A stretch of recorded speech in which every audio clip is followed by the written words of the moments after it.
and we are diving into lesson 48 of A Course in Miracles. I'm going to start with lesson 30 as a quick recap and then dive into today's lesson. Lesson 30. God is in everything I see because God is in my mind. Lesson 31.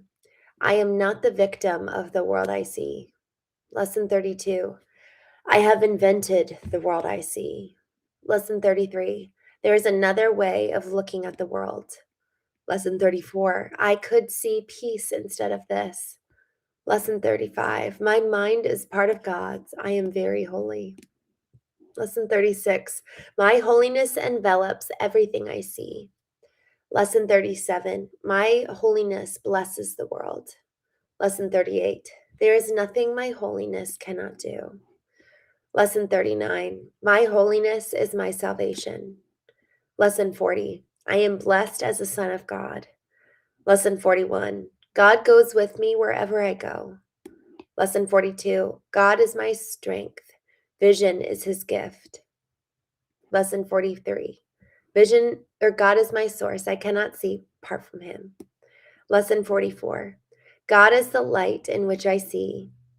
Lesson 45. God is the mind with which I think. Lesson 46. God is the love in which I forgive. Lesson 47. God is the strength in which I trust. And lesson 48. There is nothing to fear. The idea for today simply states a fact. It is not a fact to those who believe in illusions, but illusions are not facts. In truth, there is nothing to fear. It is very easy to recognize this, but it is very difficult to recognize it for those who want illusions to be true. Today's practice periods will be very short, very simple, and very frequent.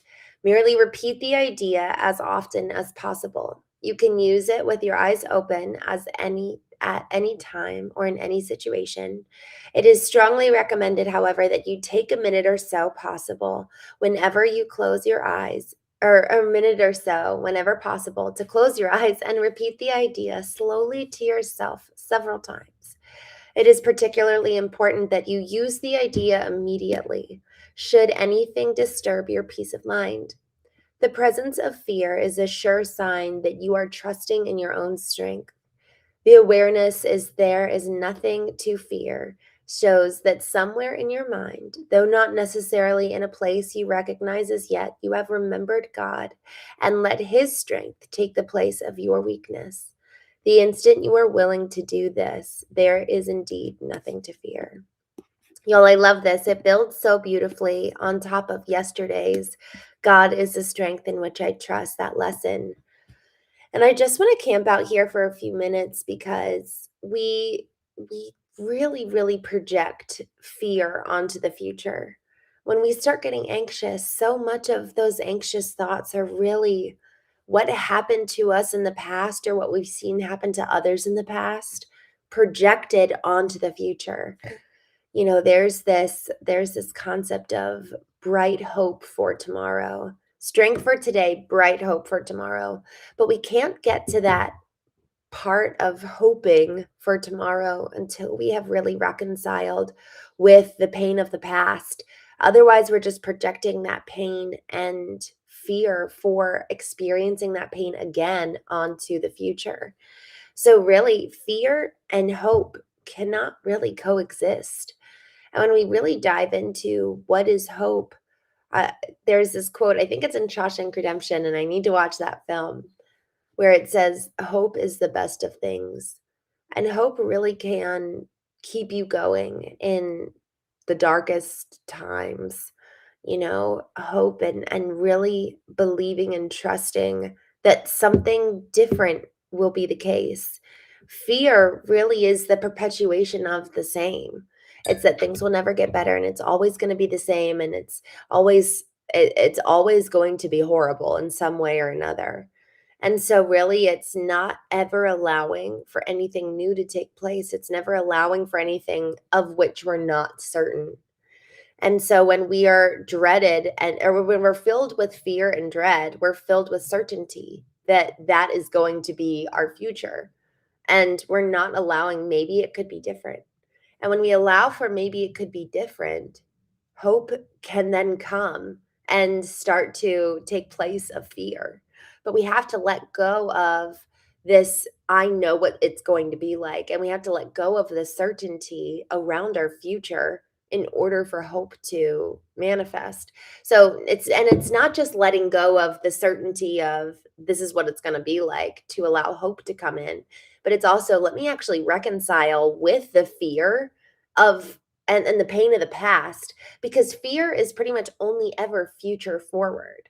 We can't be fearful right here in this moment because I'm here. I there's nothing I'm here. You know what I mean? Like I'm actually not I'm not projecting anything forward. Fear is really only ever about the future. And so, if I have reconciled from the pain of the past, there's nothing to then fear in the future. There's nothing to project forward. But if I'm constantly living in avoidance of the pain, then I'm going to always be afraid that I'm going to encounter it later on down the road. It's really, isn't that interesting? I never thought of it before. So long as we don't square off with the person in the mirror, so long as we don't square off with the pain, we're constantly avoiding it, yet always afraid of it. And we're just kicking it down the line. It's like pushing it down and we're going to put it off until tomorrow. But then we're afraid of tomorrow because we don't want to encounter it. And so when we start being brave and start taking up courage to encounter and square off with the pain, man, that's when we can start having hope for a better tomorrow because we're dealing with the pain of the past.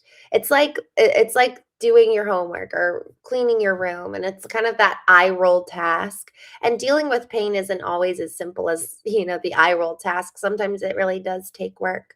But I actually, it's funny. I had an eye roll task with discomfort this weekend where there's a relationship that I really need to square off with. It's a relationship from the past, and I need to kind of dig in and dig up some of those old weeds to kind of like formally lay it to rest. And I kind of had to do that with my former marriage, where it's like, let me really understand what happened, because I don't want that to continue to come up. I don't want skeletons in the closet.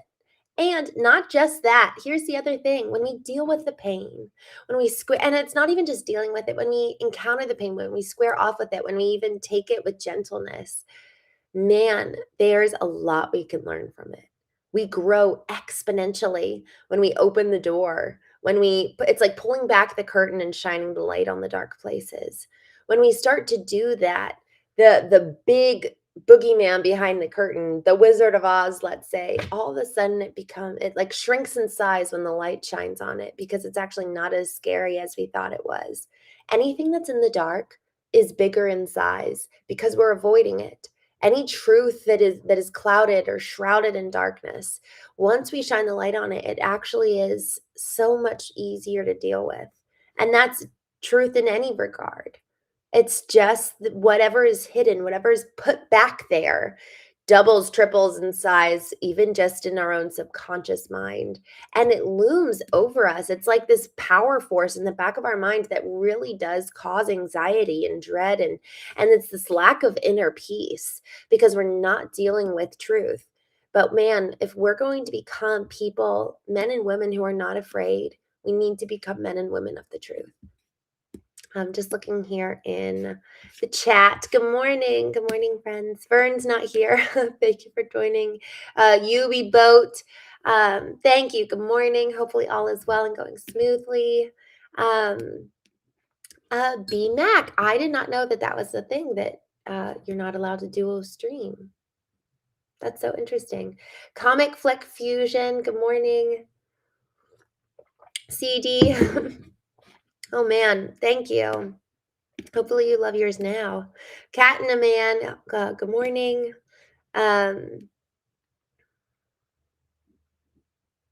Oh, tell him thank you. He says, I don't know why you don't have more engagement on your profile. I will say, somebody said this the other day. They were like, you need to spend more time working on your YouTube channel. So I was like, all right, noted. Maybe I'll take time to do that. I have to finish my book first. Sharpshoot. This is a very real stream, but thanks for joining. All right. Sender V, good morning. I'm so glad to see you. Thomas Simmons, let go, let God. I love that. Ricky Haro, my name's Christine. Nice to meet you. Christene Marie is my last name. Eric James, good morning. Thanks for joining. Maverick, what a beautiful way of realizing your worth. I love that. Isaac B, good morning. Smarticus, I'm glad you don't have money because I'm not asking for it. Zimba, I don't. All right, I am just scrolling down. All right. All right, y'all. Thank you so much for joining today. I was just looking here in the chat and it all seems a little goofy. So I'm just going to jump off. Thank you for joining. I hope you all have a wonderful day. And remember this lesson, there is nothing to fear. What a beautiful, beautiful lesson. And frankly, I think we could all use a little bit more hope today. So with that, have a wonderful day. I will be back online tonight at 8:30 p.m. for a 25-minute show. It's going to be a little bit shorter than normal. And tonight we are diving into relationships per the request of the group. Somebody said, how do you know when a woman likes you? And so we're going to be talking about that tonight, and we'll see how that goes because I don't know how to talk about it. But in the meantime, y'all, I am super, super, super excited. A dear friend of mine is joining the show today, midday before tonight's show. He is joining what time? At 3:30 p.m. Christopher Gray.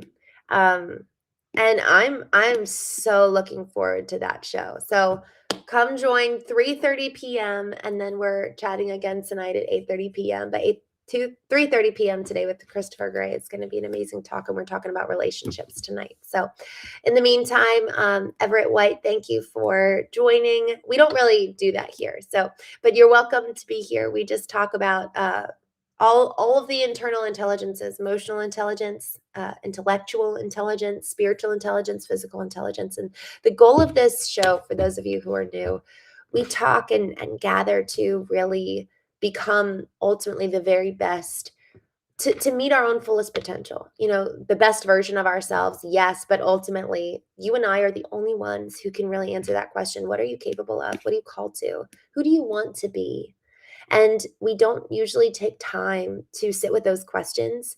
And so this is the opportunity to do that together. So, all right, y'all have a wonderful, wonderful day. Retro Rocket, good to see you. 3:30 p.m. today with Christopher Gray, and then 8:30 p.m. tonight. All right.